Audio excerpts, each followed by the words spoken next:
नमस्कार, आध्यात्मिक दर्पण में आप सभी का एक बार फिर स्वागत है। पेश है आज की खास खबरें। वैश्विक मंचों से मिली भारत को शुभकामनाएं, भारतीय दूतावासों में रही गणतंत्र की धूम। 26 साल की असिस्टेंट कमांडेंट सिमरन बाला बनी नारी शक्ति की मिसाल, रचा इतिहास। पश्चिमी विक्षोभ ने बदला मौसम का मिजाज, दिल्ली एनसीआर में रेड अलर्ट जारी। कुत्ते ने पेश की वफादारी की अनूठी मिसाल, भारी बर्फबारी में भी नहीं छोड़ा मालिक का साथ। बजट 2026 में महंगाई पर लगाम लगाने की तैयारी, सरकार कर सकती है कई बड़े ऐलान। पहाड़ों पर मौसम का कहर जारी, तेज हवाओं के साथ भारी बारिश, बर्फबारी से बढ़ेंगी मुश्किलें। अब खबर विस्तार से। विश्व नेताओं ने भारत को भेजी शुभकामनाएं, विदेशों में भारतीय दूतावासों में गणतंत्र दिवस की रही भव्य धूम। नई दिल्ली से आध्यात्मिक दर्पण संवाददाता सचिन कुमार की रिपोर्ट। 77वें गणतंत्र दिवस पर भारत का परचम न सिर्फ देश की सीमाओं के भीतर बल्कि पूरी दुनिया में लहराता नजर आया। लोकतंत्र की इस सबसे बड़ी पहचान पर अमेरिका से लेकर चीन तक दुनिया के बड़े नेताओं ने भारत को अपनी शुभकामनाएं प्रेषित की। डोनाल्ड ट्रंप और शी जिनपिंग के संदेशों ने यह साफ कर दिया कि आज भारत वैश्विक मंच पर एक मजबूत और सम्मानित राष्ट्र के रूप में खड़ा है। दुनिया भर में स्थित भारतीय दूतावासों में भी गणतंत्र दिवस की भव्य धूम देखने को मिली। तिरंगे की शान, राष्ट्रगान की गूंज और भारत की सांस्कृतिक झलक ने विदेशी धरती पर भी देशभक्ति का रंग बिखेर दिया। यह दिन सिर्फ उत्सव का नहीं बल्कि उस लोकतांत्रिक शक्ति का प्रतीक बना जिसने भारत को विश्व पटल पर नई ऊंचाइयों तक पहुंचाया। गणतंत्र दिवस ने एक बार फिर दिखा दिया कि भारत का कद अब वैश्विक स्तर पर लगातार बढ़ रहा है। नई दिल्ली से आध्यात्मिक दर्पण संवाददाता सचिन कुमार की ये खास रिपोर्ट। प्रिय भारतीय मित्रों, आपको गणतंत्र दिवस की हार्दिक शुभकामनाएं। भारत म्हणजे विविधतेतील एकता आहे.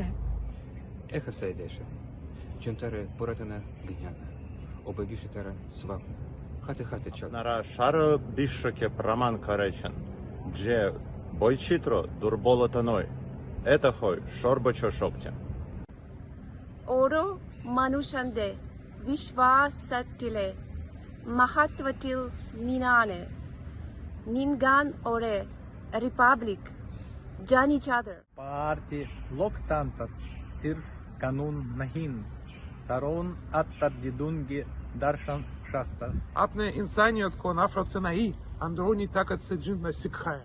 भारत आपल्या परंपरा आणि प्रगतीचा समतोल साधत आत्मविश्वासाने पुढे वाटचाल करत आहे. Акал парампариятри катум витамакаве एजरगालतायुम काची कंजनर। भारतोत आध्यात्मिकता होइसे प्रगतिर एक बात दिखवाए दिया कंपास। उदारा चरितनम तो वासुदेव कुटुंबकम। तार ओइको ओशामोंजश चिरदिन बजाय रखोग। तमारो मार्ग हमेशा शांति आने सर्जानो मार्ग रहे.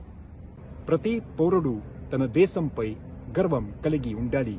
భారత భవిష్యు ప్రకాశమానವಾಗಿಯೂ शक्तियुतವಾಗಿಯೂ इरली। भारत रूस की मित्रता पर हमें गर्व है।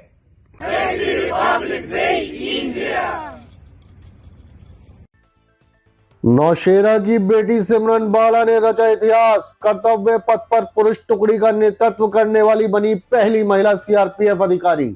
नई दिल्ली से आध्यात्मिक दर्पण संवाददाता पूर्णिमा की रिपोर्ट। गणतंत्र दिवस के पावन अवसर पर कर्तव्य पथ पर एक ऐसा दृश्य देखने को मिला जिसने पूरे देश का सीना गर्व से चौड़ा कर दिया। जम्मू कश्मीर के नौशेरा की बेटी महज 26 साल की असिस्टेंट कमांडेंट सिमरन बाला ने इतिहास रच दिया। जब उन्होंने पुरुषों की टुकड़ी का नेतृत्व किया तो यह सिर्फ एक परेड नहीं थी, यह हर उस बेटी के सपनों की परेड थी जो वर्दी पहनकर देश की सेवा करना चाहती है। इंडिया गेट के पास कदम ताल करती सिमरन बाला आत्मविश्वास, अनुशासन और साहस का जीवंत प्रतीक बनकर उभरी। कर्तव्य पथ पर गूंजती हड़ताल ने यह संदेश दिया कि देश की सुरक्षा अब सिर्फ जिम्मेदारी नहीं बल्कि नारी शक्ति की पहचान भी है। सिमरन बाला की यह ऐतिहासिक उपलब्धि लाखों युवतियों के लिए प्रेरणा है कि हौसले बुलंद हो तो इतिहास भी रास्ता छोड़ देता है। यह क्षण सिर्फ सिमरन का नहीं, पूरे भारत की बेटियों का गौरव बन गया। नई दिल्ली से आध्यात्मिक दर्पण संवाददाता पूर्णिमा की ये खास रिपोर्ट। एक बहुत बड़ी अचीवमेंट है सर, जैसे कि आपने पूछा सर, एक बहुत बड़ा जो टारगेट था वो बेटी ने अचीव किया है। इसके लिए उसने कड़ी मेहनत की है, दिन रात एक किया है। और ये हम सब के लिए सर, नौशहरा वासियों नहीं बल्कि डिस्ट्रिक्ट राजौरी के लिए नहीं बल्कि पूरे देश के लिए एक फख्र की बात है कि एक बेटी जो है मेहनत करके वहां तक पहुंच सकती है। और ये बाकी वाले बच्चों के लिए भी एक बहुत बड़ा मैसेज है कि अगर मेहनत की जाए तो जो भी अपना लक्ष्य है उसको अचीव किया। देखो, और 140 से ज्यादा उनको करा रही है परेड, अकेली लड़की। वो तो खुशी का ठिकाना नहीं है, तो बहुत अच्छा लग रहा है हमारे को। चलो, सब आगे बच्चे ऐसे सब बच्चे बढ़ते जाएं आगे, हर बेटी को ऐसे ही मौका मिले। पश्चिमी विक्षोभ के असर से देश भर में बदला मौसम का मिजाज, राजधानी में बारिश, बिजली गिरने और ओलावृष्टि की चेतावनी। नई दिल्ली से आध्यात्मिक दर्पण संवाददाता संजय कुमार की रिपोर्ट। पश्चिमी विक्षोभ के सक्रिय होते ही देश भर में मौसम का मिजाज पूरी तरह बदल गया है। पहाड़ी राज्यों में जहां बर्फबारी का दौर जारी है, तो वहीं मैदानी इलाकों में बारिश और ठंडी हवाओं ने सर्दी का असर और बढ़ा दिया है। दिल्ली एनसीआर में भी मौसम ने अचानक करवट ले ली है। भारतीय मौसम विभाग ने राजधानी के कुछ इलाकों के लिए रेड और कुछ के लिए ऑरेंज अलर्ट जारी किया है। बारिश के साथ गरज चमक, बिजली गिरने और कहीं कहीं ओलावृष्टि की भी चेतावनी दी गई है। अगले 24 घंटों के दौरान जम्मू कश्मीर, लद्दाख, हिमाचल प्रदेश और उत्तराखंड में कई जगह तेज हवाओं के साथ बारिश और बर्फबारी की संभावना है। वहीं पंजाब, हरियाणा, राजस्थान और पश्चिमी उत्तर प्रदेश में भी छिटपुट बारिश और ओले पड़ सकते हैं। मौसम विभाग के मुताबिक 28 जनवरी को मध्य प्रदेश और पूर्वी उत्तर प्रदेश में भी हल्की बारिश के आसार हैं। लोगों को सतर्क रहने और मौसम अपडेट पर नजर बनाए रखने की सलाह दी जा रही है। नई दिल्ली से आध्यात्मिक दर्पण संवाददाता संजय कुमार की एक खास रिपोर्ट। हिमाचल प्रदेश और उत्तराखंड के ऊंचाई वाले जिलों में बर्फबारी का सिलसिला शुरू हो चुका है।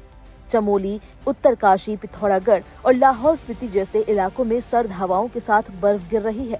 केदारनाथ, बद्रीनाथ और हेमकुंड साहिब में तापमान 0 से नीचे बना हुआ है, जिससे श्रद्धालुओं और स्थानीय लोगों की मुश्किलें बढ़ गई है। देश के कई बड़े शहरों में शीतलहर को लेकर येलो अलर्ट जारी किया गया है। लखनऊ, कानपुर, मेरठ, बरेली और आगरा जैसे शहरों में ठंडी हवाएं सुबह के समय परेशानी बढ़ा सकती है। बिहार में भी हालात कुछ ऐसे ही बने हुए हैं। पटना, गया और आसपास के जिलों में घने कोहरे के चलते दिन का तापमान सामान्य से नीचे चला गया है। धूप न निकलने से लोगों को सर्दी से राहत नहीं मिल पा रही। अरे साहब, ठंडी पड़ रही है, कमरे निकलना चाहिए आदमी को, आपको तापते रहें, यही है। अपना विशेष ध्यान रखें। हिसाब यह है, इस समय ठंड कुछ ज्यादा ही पड़ने लगी है, तो मेरा लोगों से यही कहना है कि हाथ को सेकें, घर में ढक के रहें, फालतू घर से बाहर ना निकलें, ठंड से बचें और सुरक्षित रहें। धन्यवाद।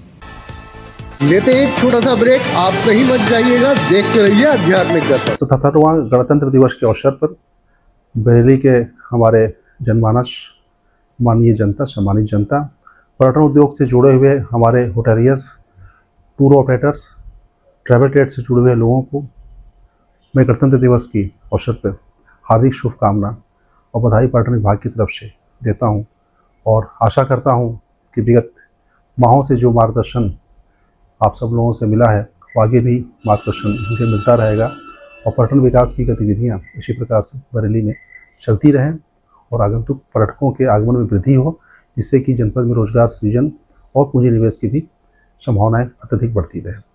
धन्यवाद। गणतंत्र दिवस के लिए भी आप लोग को अग्रिम शुभकामनाएं। समस्त बरेली वासियों, प्रदेश वासियों एवं देशवासियों को बीइंग स्पिरिचुअल फाउंडेशन, आध्यात्मिक दर्पण डिजिटल न्यूज चैनल एवं संवाद दिल से परिवार की ओर से गणतंत्र दिवस की ढेरों ढेरों बधाइयां एवं हार्दिक शुभकामनाएं। आइए राष्ट्र निर्माण में एकजुट होकर अपना सहयोग प्रदान करें। जय हिंद, जय भारत। बॉम्बे हौजरी एवं सेठी एंड सन्स परिवार की ओर से आप सभी बरेली वासियों, प्रदेशवासियों एवं देशवासियों को गणतंत्र दिवस की ढेरों ढेरों हार्दिक बधाइयां एवं शुभकामनाएं। जय हिंद, जय भारत। समस्त बरेली वासियों, प्रदेशवासियों एवं देशवासियों को गणतंत्र दिवस की अनेकों बधाइयां एवं ढेरों ढेरों शुभकामनाएं। निवेदक डॉक्टर विनोद राठौर, गंभीर रोग विशेषज्ञ, global hospital, Harunagla road, Bareilly. सभी देशवासियों को गणतंत्र दिवस की अनेकों अनेक बधाइयां एवं ढेरों ढेरों मंगलमय शुभकामनाएं। निवेदक डॉक्टर विनोद पागरानी, खुशलोक हॉस्पिटल, बरेली। मेरे बरेली बार एसोसिएशन के कनिष्ठ और वरिष्ठ अधिवक्ता साथियों, बरेली वासियों, प्रदेशवासियों और साथ ही देशवासियों को 77वें गणतंत्र दिवस की बहुत बहुत हार्दिक शुभकामनाएं और बधाइयाँ। मैं अपेक्षा करूँगा आने वाला गणतंत्र दिवस के बाद का समय आपके और हमारे सभी के परिवारों में खुशहाली लेके आए। बहुत बहुत धन्यवाद। सभी बरेली वासियों, प्रदेशवासियों एवं देशवासियों को 77वें गणतंत्र दिवस की हार्दिक बधाई एवं शुभकामनाएं। स्वादिष्ट भोजन का सर्वोत्तम स्थान क्वालिटी रेस्टोरेंट, डीडीपुरम, बरेली। समस्त बरेली वासियों, प्रदेशवासियों एवं देशवासियों को गणतंत्र दिवस की अनेकों अनेक हार्दिक शुभकामनाएं। किसी भी प्रकार की आंखों की परेशानी हेतु सर्वोत्तम इलाज हेतु पधारें Parijat eye care hospital, doctor Brahmresh Sharma, near सूद धनम काटा, बरेली। समस्त बरेली वासियों एवं देशवासियों को गणतंत्र दिवस की हार्दिक बधाई एवं शुभकामनाएं। निवेदक रामा श्यामा पेपर्स लिमिटेड, बरेली।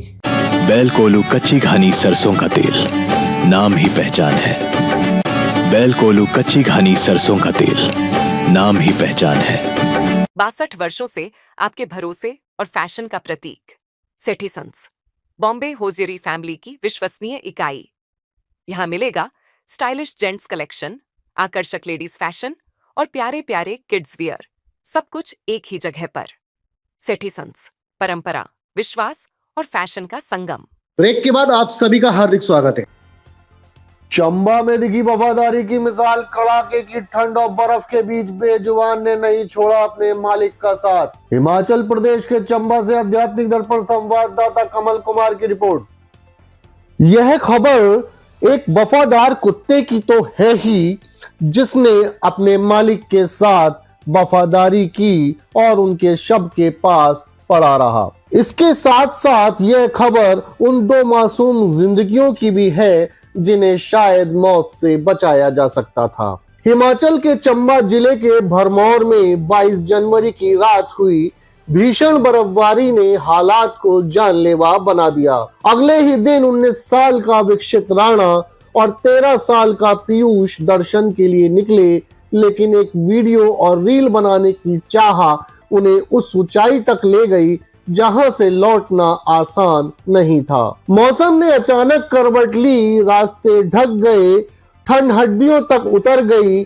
मदद के लिए फोन किया गया, कोशिशें भी हुई, लेकिन हालात, डर और अनुभव की कमी ने गलत फैसलों को जन्म दिया। दोनों बच्चे काफी देर तक जिंदा रहे, आखिरी दम तक संघर्ष करते रहे। 4 दिन बाद जब शव मिले तो पीयूष के पास उसका पालतू कुत्ता उसके साथ ही खड़ा था। बेजुबान होकर भी इंसानियत का सबसे बड़ा सबूत। यह कहानी चेतावनी है कि पहाड़ों में लापरवाही, मौसम अलर्ट को नजरअंदाज करना और रील कल्चर कभी कभी जिंदगी से भी बड़ा जोखिम बन जाता है। हिमाचल प्रदेश के चंबा से आध्यात्मिक दर्पण संवाददाता कमल कुमार की ये खास रिपोर्ट। जी, भरमौर में लगभग 3 दिन पहले हमारे 2 युवा जो हैं वो भरमानी माता से ऊपर की तरफ लापता थे। उनके लिए मौसम खराब होने के कारण पहले सर्च एंड रेस्क्यू जो था वो फुट पे करवाया जा रहा था, जिसमें लोकल हमारी माउंटेनियरिंग की टीम्स, पुलिस की टीम्स, होमगार्ड की टीम्स और लोकल जो पार्टिसिपेंट्स हैं वो इन्वॉल्व थे। कल से वहाँ पे हेलीकॉप्टर बेसिस पे एयरफोर्स से रिक्विजिट किया गया था एंड आज लगभग दोपहर को 1:30 बजे के आसपास दोनों जो युवक हैं, अनफॉर्चुनेटली दोनों ही समय पे जीवित नहीं है, तो उनके जो मॉर्टल रिमेन्स है वो आइडेंटिफाई भी हो गए और उनको रिकवर करके नीचे भरमौर हेलीपैड तक भी लाया जा चुका है। अंधेरा होने के कारण किसी भी तरह से उनका सुराग नहीं मिल पाया था, लेकिन आज सुबह लगातार हमारे लोकल लोग, आर्मी की हेलीकॉप्टर और एयरफोर्स के जो हेलीकॉप्टर थे उसमें पूरा दिन तक रेस्क्यू ऑपरेशन चला। बड़े खेद के साथ और दुख के साथ कहना चाह रहा हूँ कि दोनों हमारे नौजवान साथी की डेड बॉडी वहाँ पर रिकवर हुई है और इस भारी बर्फबारी में दोनों वहाँ पर मृतक पाए गए हैं। बजट 2026 में आम जनता को मिल सकती है बड़ी राहत, कई जरूरी चीजें सस्ती होने की संभावना। नई दिल्ली से आध्यात्मिक दर्पण संवाददाता सचिन कुमार की रिपोर्ट। बजट 2026 को लेकर देश भर की निगाहें टिकी हैं, क्योंकि इस बार आम जनता को बड़ी राहत मिलने की उम्मीद है। बढ़ती महंगाई के बीच सरकार ऐसे बड़े ऐलान कर सकती है जिससे रोजमर्रा की जिंदगी थोड़ी आसान हो सके। टैक्स से लेकर किचन में इस्तेमाल होने वाली जरूरी चीजों तक कई मोर्चों पर राहत की संभावना जताई जा रही है। वहीं मध्यम वर्ग और गरीब तबके पर फोकस करते हुए बजट में ऐसी योजनाएं लाई जा सकती हैं जो सीधे लोगों की जेब पर बोझ कम करें। किचन के सामान से लेकर कंस्ट्रक्शन मटेरियल तक सस्ते होने की उम्मीद जताई जा रही है, जिससे घर बनाना और घर चलाना दोनों ही आसान हो सके। वित्त मंत्री निर्मला सीतारमण के फरवरी में आने वाले इस बजट से पूरे देश को उम्मीद है कि यह सिर्फ आंकड़ों का दस्तावेज नहीं, बल्कि आम आदमी के सपनों और जरूरतों का बजट साबित होगा। सवाल यही है कि किसे कितनी राहत मिलेगी। जवाब बजट के साथ फरवरी में सामने आएगा। नई दिल्ली से आध्यात्मिक दर्पण संवाददाता सचिन कुमार की ये खास रिपोर्ट। नहीं बढ़ता है तो सरकार को अन्य राहत देनी चाहिए, जैसे कि स्टैंडर्ड डिडक्शन की सीमा बढ़ाई जाए। वहीं होम लोन के ब्याज दर पर छूट की सीमा जो अभी 2 लाख है उसे रिवाइज किया जाए और हर 3 से 5 साल में महंगाई के आधार पर टैक्स स्लैब को ऑटोमेटिक रिव्यू जैसे की घोषणा की जानी चाहिए। इसी के साथ ही एक्सपर्ट्स का कहना है कि कम स्लैब होने की वजह से फ्रेशर्स भी बहुत जल्दी टॉप टैक्स ब्रैकेट में आ जाते हैं। इससे उन्हें लगता है कि टैक्स देश के विकास में योगदान नहीं बल्कि एक जुर्माना है। अगर टैक्स स्लैब महंगाई के हिसाब से एडजस्ट नहीं होते तो आप अमीर नहीं हो रहे, बल्कि अपनी कमाई का एक बड़ा हिस्सा बस टैक्स में दे रहे हैं। पहाड़ों पर भारी बारिश और बर्फबारी से जनजीवन हुआ प्रभावित। आईएमडी का अलर्ट, अगले 24 घंटे उत्तराखंड के लिए भारी। देहरादून से आध्यात्मिक दर्पण संवाददाता कुमार निशांत की रिपोर्ट। उत्तराखंड में मौसम ने अचानक रौद्र रूप धारण कर लिया है। पहाड़ी इलाकों में लगातार हो रही बारिश और बर्फबारी से ठंड ने कपकपी भी बढ़ा दी है। भारतीय मौसम विभाग ने राज्य के कई जिलों के लिए भारी बारिश और बर्फबारी का अलर्ट जारी किया है, जिससे जनजीवन प्रभावित होने की आशंका जताई जा रही है। तेज हवाओं के साथ हो रही बारिश और ऊंचाई वाले क्षेत्रों में बर्फबारी से सड़कों पर फिसलन भी बढ़ गई है। वहीं तापमान में भारी गिरावट दर्ज की जा रही है। 4 धाम यात्रा मार्गों और ऊंचे पहाड़ी इलाकों में प्रशासन को सतर्क रहने के निर्देश दे दिए गए हैं। मौसम विभाग के अनुसार अगले 24 घंटे उत्तराखंड के लिए बेहद चुनौतीपूर्ण रह सकते हैं। लोगों को अनावश्यक यात्रा से बचने और मौसम से जुड़े दिशा निर्देशों को पालन करने की सलाह दी जा रही है। देहरादून से आध्यात्मिक दर्पण संवाददाता कुमार निशांत की ये खास रिपोर्ट। देखिए, अभी जो पश्चिमी विक्षोभ जैसे हमने पहले फोरकास्ट करी थी वो जो है एक्टिव हो गया है। रात में ही इसकी एक्टिविटी शुरू हो गई थी। कुछ स्थानों पे हमको रिपोर्ट भी हो गया रेनफॉल और स्नोफॉल, और जो है अब इसकी एक्टिविटी आज पूरे दिन चलने की उम्मीद है। जैसे हम पहले से उम्मीद लगाई थी कि ये लाइट से जो हल्की से बहुत मध्यम दर्जे की बारिश, खासतौर से जो है 2300 मीटर से ऊपर ऊंचाई वाले इलाके वहाँ पे स्नोफॉल का चांसेस है। बाकी मैदानी इलाकों में खासतौर से जो है हल्की से मध्यम बहुत हल्की बारिश रहने की उम्मीद है। उसके बाद कल ये सिस्टम 24 तारीख में ये सिस्टम धीरे धीरे निकल जाएगा और ऊपरी जो नॉर्थ में हमारे जनपद है वहीं पे इनके चांसेस है कि वहाँ पे हल्की से बहुत हल्की बारिश हमारे को यानी स्नोफॉल हमको देखने को मिल सकता है। मैदानी इलाकों में खासतौर से शुष्क रहने के चांसेस है। तो 25-26 में भी सिमिलर स्थिति रहने वाली है। 26 में पश्चिमी विक्षोभ और एक आ रहा है, तो उसकी इफेक्ट से जो है 27-28 में हमारे को हल्की से मध्यम दर्जे की बारिश और स्नोफॉल मिल सकते हैं। स्नोफॉल हम उम्मीद कर रहे हैं कि 2500 मीटर से ऊंचाई वाले इलाकों में ही रहने के चांसेस है, बाकी मैदानी इलाकों में हल्की से मध्यम दर्जे की बारिश के चांसेस है। जहाँ तक टेम्परेचर का सवाल है, टेम्परेचर अभी अगले नेक्स्ट जो है हमने 2-3 दिन 3 से 4 डिग्री फॉल होने का चांस अनुमान है, तो नाइट टेम्परेचर फॉल होंगे और कल के बाद से जो है ऐसा उम्मीद है कि दिन के टेम्परेचर जैसे क्लियर हो जाएगा स्काई तो दिन के टेम्परेचर बढ़ेंगे।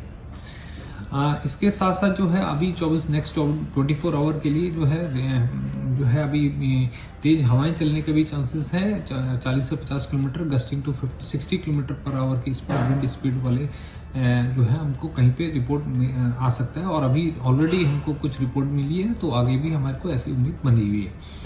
और ऐसे ही कंडीशन आगे ये जो है ऑरेंज अलर्ट जो है हमने खासतौर से उत्तरकाशी, देहरादून, रुद्रप्रयाग, चमोली, बागेश्वर, पिथौरागढ़ जिले के लिए बहुत भारी वर्षा और स्नोफॉल की जारी करी हुई है। जुड़े रहे आध्यात्मिक दर्पण के साथ, सब्सक्राइब करें एवं बेल आइकन दबाएं।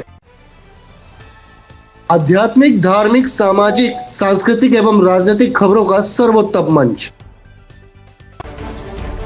आध्यात्मिक बुलेटिन के प्रायोजक थे राष्ट्रीय ग्रुप ऑफ इंस्टीट्यूशन, उज्जवल भविष्य की गारंटी, ग्लोबल हॉस्पिटल, बेहतर स्वास्थ्य की नई पहचान, गंगा ज्योति आई हॉस्पिटल, आपकी आंखों का सच्चा साथी, बॉम्बे हॉजरी, गुणवत्ता और विश्वास का प्रतीक।